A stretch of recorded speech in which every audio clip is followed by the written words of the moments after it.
Hi everybody, it's great to be back here for the Laws of Shabbat lesson number 37. We're going to be wrapping up with lesson 37 and 38 on the laws of candle lighting and then going on to other laws as well. As I mentioned, it's very important to review Shabbat laws, go over them. They're detailed and you have to know when to ask a question. Things that apply to you are probably more interest to you, but everything can eventually apply. There are things that there's always a reason why a law is brought down, because it happens that you need that this situation takes place, and you have to have an answer for it. So now we're going to ask another question: What happens when you are a single guy and you're invited over for Shabbat to someone's house? Do you have to light candles, or you're a married guy and you're on a business trip or you're away somewhere, and do you have to light candles where you're a guest for Shabbat?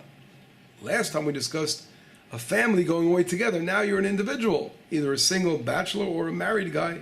Do you have to light candles? So number one, we mentioned before, lighting candles, there are two aspects in candle lighting. Number one is the place where you are must have light, not to stumble over the food, not to stumble over, where you are. You have to have light. Shalom bayit, peace. Number two is honoring the Sabbath. Shabbat needs to be honored by lighting candles. We are personally fulfilling an obligation, a personal obligation of every family, or every person who's single at least, or every family has to honor the Shabbat, and they must light candles. So when these two things are taken care of for you, then you don't have anything to worry about. But if they're not taken care of, then you have to do it. So first case scenario is you're a guest or a married guy and sleeping over at a friend's house somewhere, and you're having Shabbat with them. In that situation, you don't have to light candles. Why? The hostess of the house is lighting the candles. So number one, there's light where you're eating. There's light in the home. There's always light going into the room you're sleeping in, coming from the bathroom or somewhere else. And in addition, honoring the Shabbat, you're sort of part of the family. You're in that house, and therefore you're filling that obligation as well. Not to mention that your wife is lighting home for you in your house, and if you're a bachelor, your mother or your parents are lighting in their house there. Or if you're a bachelor, it's totally independent. Nevertheless, you're part of that house since you're a guest and you're sleeping in the house you're staying at. So that's number one. But what happens, a little different change, the same situation, but a little different change, is that you're sleeping not where you're eating, but you're sleeping in a guest house. In that situation, if you're a bachelor that's totally independent, single guy, you're no longer relying on your mother or your parents' home. So therefore, if you're sleeping somewhere else, the place you're sleeping at requires candle lighting, because you have to see. All right. Even though there's light, but it still requires, you can bless over that obligation by lighting candles where you're sleeping. Of course, as I mentioned before, make sure they're long candles, so the time you get back after the meal, there'll still be light there or lit. If they're going to burn out, they're shorter candles. Make sure you come back after the prayer to enjoy a little bit, to bask in that light of the candles. If you're married in that situation, and you're sleeping in a different apartment, nevertheless, since you're married or a bachelor, relying on your parents, so your personal obligation is taken care of, and that your wife lit for you in the house you're at, and there's also the fact that the hostess is lighting candles for you where you're going to be eating. That also helps out. So there'll be a question whether you light a bless or not. Therefore, it's best not to bless. You wouldn't make a blessing, but you should participate.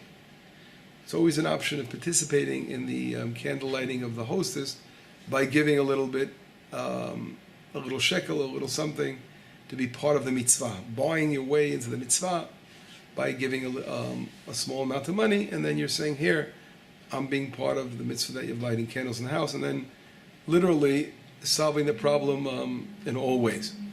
Now, what happens, another third case scenario is when you're a guest at someone's house, married or single, but you're eating at your own table, okay? So if you're eating at your own private quarters in your own table somewhere, not with everyone else, in that situation, do you have to make a blessing over the candles? And there, it doesn't make a difference whether you're single or married. In all situations, you're required to bless in that case, because here you are eating somewhere else. So the light must be, the light has to shine in the dining room. So the place requires, the personal obligation is not an issue, but the place requires lighting. And therefore you can make a blessing, you should make a blessing, And this situation comes up, of course, regarding soldiers. That you're all in a mess hall eating Shabbat dinner. One of the soldiers should bless for everybody and make sure that you bless over the candle. So that's the third. Those are three different situations. I should mention one other situation is where if you are a guest at someone's house, you're single, but you really so much want to bless, and you don't want to rely on the hostess. So in that situation, if you have in mind not to be yotze, not to fulfill the mitzvah with the people that are hosting you, then you could bless. But you have to find, your corner or the way you're sleeping, or you can, if you're Ashkenazi, we mentioned before, you could bless where the woman is blessing, or another room wouldn't be a problem. Okay. So that sort of wraps up lesson number 37, and we'll just quickly end with 38. What happens if you're students in a yeshiva and you are away from home on Shabbat? We all know that situation. Every Shabbat, or 3 out of 4 Shabbatot, they're away in the dormitory. So in that situation, one person should light in the dining room, and like one big family, and everyone should could fulfill their obligation together with the person who's lighting candles. If the boys want to light in the dormitory, in the rooms they're sleeping in, they can do so also.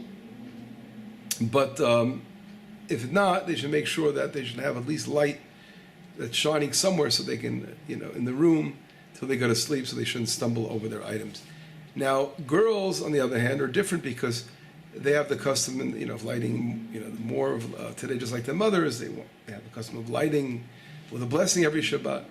So they all want to light. So it's not enough if one, of course, lights candles in the dormitory, in the dining room for all the girls, but what about them? They want to make the blessing as well. So in that situation, they should light in their rooms candles, and one girl should light in the dining room for to make sure there's a light there, but each girl should light in her room where she's staying in. If there's a problem, sometimes they don't like it because of fire, so we said they can always rely on the famous Thomas Edison bulb with the filament, and they could rely on that situation of actually blessing over a light bulb and making sure they have a light bulb. It's not a lead bulb or a neon bulb, but as a filament, and that can be fine. And the final situation will be in hospitals. What happens when a woman's in hospital?